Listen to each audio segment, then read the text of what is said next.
des métiers qui n'existaient pas, peut-être, il y a 20 ans. Il y en a sûrement une multitude. Vous en connaissez sûrement de ces métiers ou de ces travails qu'on peut se créer à soi-même. Et il y en a un qui existait peut-être, mais très rarement. Et puis moi, je ne savais même pas qu'il y avait vraiment ce job-là qui existait. Elle l'a créé, elle, son métier. Et c'est Pitou Partout. Oui. Pitou Partout. Et c'est ça. Manon Bilodeau. C'est vraiment ton travail, là. Oui. Oui. C'est pas c'est sérieux. Tous les jours, c'est ton, tu besognes, tu bosses. Mais on le voit là. Regarde le contrôle. Assis. Couche. Écoute. Ah! OK, mais ça va bien au-delà de juste tous les jours. promener. Oui, c'est ça. Les gens me disent tu vas faire la psychologie canine, tout ça. Je suis pas éducateur canin, je suis marcheuse de chiens. Mais par la force des choses, j'ai pas le droit. J'ai pas le choix de les connaître. De les connaître parce que, par exemple, Twist, c'était impensable là, un an de le mettre avec d'autres chiens. Il attaquait les chiens. C'est un chien qui il est en mode attaque. Là. Puis maintenant, ça va super bien, puis l'énergie est bonne, puis il est très calme, puis tout est numéro 1. Mais moi, quand je vais chercher les chiens, je vais les prendre dans leur environnement, je les intègre à une meute. Fait que ça fait toutes sortes de caractères, toutes sortes de races de chiens, de grosseur de chiens. Fait que j'ai pas le choix de faire un petit peu de psychologie. Et combien de chiens tu peux promener ensemble, ta limite, là, acceptable? 12. 12? Attends, non. Oui. 12 chiens en même temps? Oui. mais OK. Alors, je veux bien croire que tu as un don, que tu peux les calmer. Si tout à coup, il se passe quelque chose, et là, les chiens prennent, pas panique, mais s'énervent, est-ce qu'il se peut qu'ils te transportent? Non. De là, l'importance de quand il y a un nouveau chien, de l'intégrer graduellement à une meute. Si je vais chercher un chien pour une première fois, pour le connaître, savoir comment est-ce qu'il va se comporter avec la meute, avec un chat qui traverse une rue, un écureuil, ou quand on croise un chien que le propriétaire n'est pas du tout en contrôle. C'est pour ça que la première rencontre, je marche le chien seul, à seul. Après ça, je l'intègre à mon assistante. Ton assistante? Qui est Lily. Lily, bonjour Lily. Bonjour. Puis Lily qui est très gentille, très calme, aucune agressivité. Quand j'ai des nouveaux chiens, je l'intègre. Tranquillement, Dans le cas, c'est Lily, le psychologue de la gang. Oui, c'est ça. Bon. Moi, je fais tout ce que Lily dit de faire. Ouais. Est-ce qu'elle a un salaire, Lily, pour son travail? Parce que si c'est ton assistante, elle mériterait un salaire. Oui, du foie séché. Du foie séché. Alors, voici la question des filles. Hein? Oui. Question des filles. Oui. S'il est vrai que le fait de promener un chien, ça rend la fille ou le gars attrayant, est-ce que promener 6 chiens, c'est pas dangereux pour une fille dans la rue? C'est dangereux pour les filles? Oui. Est-ce que tu te fais cruiser 6 fois plus que d'habitude? C'est ça la question? Pas nécessairement, mais je dirais que oui, s'il y a des filles célibataires et vous cherchez un chien, qu'il y en ait un ou 10, il y a une raison pour aborder la personne. Ouais. Tu sais, les hommes qui seraient un peu timides d'aborder une fille, bien là, il y a le chien. Il y a un intermédiaire. C'est un mâle, une femelle, quel âge elle a? Puis oui, les gens nous parlent beaucoup. Mais as-tu le temps pour ça? Oui, quand ta job, c'est de les promener? Je peux pas. C'est pour ça que là, je ne l'ai pas, mais j'ai habituellement un dossard. On a vu quand tu étais en bas, on a vu ça. Le dossard avec le logo à l'arrière, parce que, pour 2 raisons. Les gens me payent pour marcher les chiens, pas pour jaser.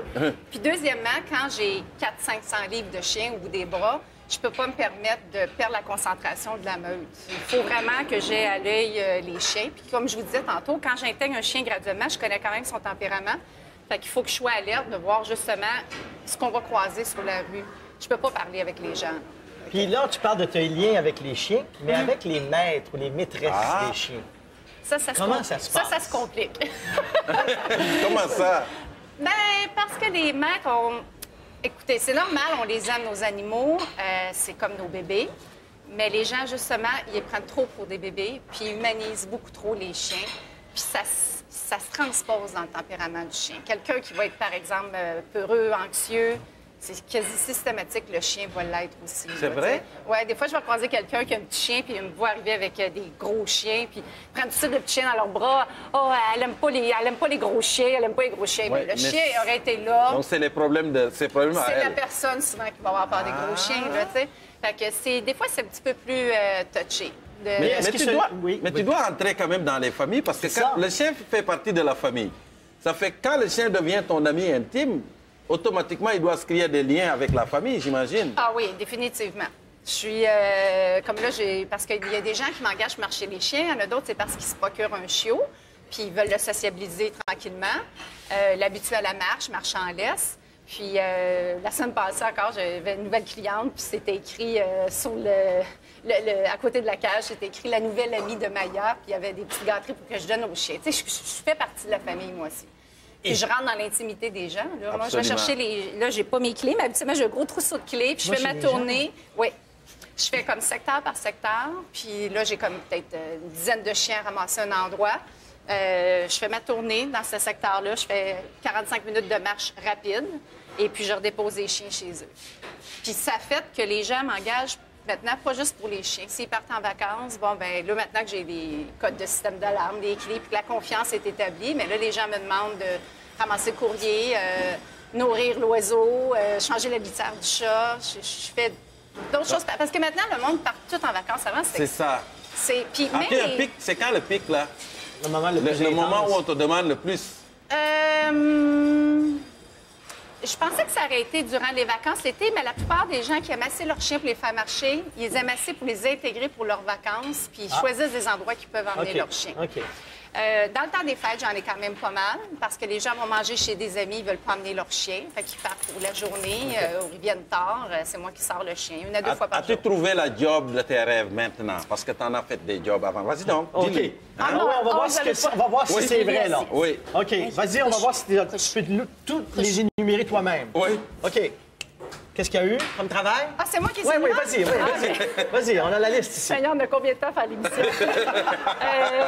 J'ai eu mon salon d'esthétique, j'ai été agent immobilier, j'ai parti 2 restaurants, j'ai vendu de l'automobile, j'ai été serveuse, j'ai été barmaid, j'ai été hôtesse, j'ai suivi un petit cours de cascadeur, j'en ai fait un peu, j'ai fait du toilettage dans une clinique vétérinaire. La photo, il manque la photo. Ah, ben ouais, photo. J'ai fait de la photo, mais ça fait longtemps. Alors c'est quoi? Est-ce qu'on parle de stabilité, stabilité déficiente? Non, on parle que je suis très stable dans mon instabilité. Mais si un jour tu décides de laisser ça, là, moi, j'ai un métier qui te conseille. Tu pourrais être conseillère en orientation dans une école secondaire. Oui, je pense que ça pourrait quand même pas si tu es équipée pour faire ça. Mais j'ai quand même un projet qui s'en vient connexe à ça. Oui, j'ai quelque chose d'assez gros qui s'en vient parce que en marchant les chiens, en étant avec des gens qui ont des chiens, je vois les besoins. Puis là, ce qui manque présentement, c'est des endroits où marcher les chiens. Où marcher les chiens? Oui, parce que les parcs, la plupart des parcs, tu n'as pas le droit de chien. Oui, absolument. Puis moi, je trouve ça déplorable parce qu'on dit qu'il faut être en santé. Il y a plein de publicités misées sur la bonne alimentation, l'exercice physique. Il n'y a rien de mieux qu'un chien pour faire l'exercice physique. C'est vrai. Combien de fois que j'aurais pas sorti dehors à cause de la météo, mais finalement, j'y vais pour le chien. Puis en revenant, c'est moi qui remercie le chien parce que je suis contente d'avoir bougé. Mais les chiens sont heureux quand ils sont en liberté, quand ils jouent ensemble. Puis c'est pour ça que je trouve que ça manque des endroits pour faire. Est-ce qu'on peut aller voir le plan de ce chien-là, les deux chiens? Oui, il s'embrasse. Bougez pas. Regardez celui-là. Assez resserré, regardez. Incroyable, lui qui est supposé être ici. On l'a perdu. Il attendait les chiens. C'était incroyable. Regardez ça. Est-ce qu'on peut aller les chercher? On n'a pas le temps d'aller chercher les 2 chiens ici, la terre. Oui. Regardez! Excusez-moi. Alors, moi, ma grande question, mais j'aurais pas le temps de la poser, c'est quand tu as 12 chiens gros de même, comment le Chihuahua peut se promener avec eux autres? C'est de ma grande question. Ça n'a aucun problème, parce que le Chihuahua, il s'en fout de sa grosseur. Lui, dans son instinct, c'est un animal, c'est un chien, puis il suit la meute. Donc, il ne va pas écraser, il ne va pas se faire...